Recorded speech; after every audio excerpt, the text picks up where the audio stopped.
असला तर मधलं बी वगैरे मी काही काढत नाही, तसंच मस्त खिसून टाकाही. आणि आता हिरवी मिरची, जसं की भरपूर लसण, जिरे आणि कोथिंबीर आणि थोडेसे तीळ, मीठ, हळद. आणि हळद पण थोडी जास्त प्रमाणात टाकायची धपाट्यामध्ये, कारण की आणि धपाट्यामध्ये तिन्ही प्रमाणामध्ये जे आहे ते पीठ बरोबर घेत असते, जसं की गव्हाचं पीठ, ज्वारीचं पीठ आणि आपलं चण्याचं पीठ किंवा कढीपीठ. तर तिन्ही पण ते 3 प्लेट घेतलेलं आहे मी. आणि आता थोडंसं लसण, जिरे सगळं वाटून टाकायचं आहे.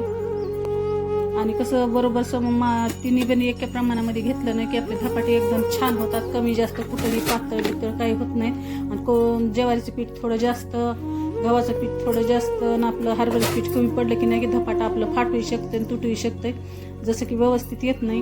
तिन्ही पीठ जे प्रमाणात घेतले नाही की आपलं धपाटं मस्त असं भाकरी म्हणजे येत.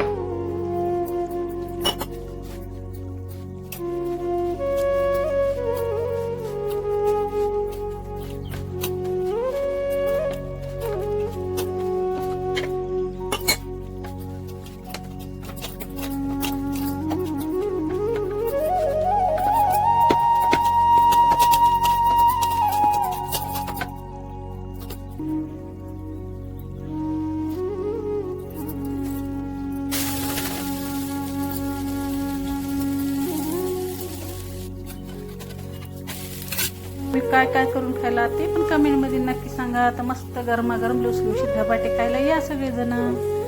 कसा वाटला व्हिडिओ कमेंटमध्ये नक्की सांगा.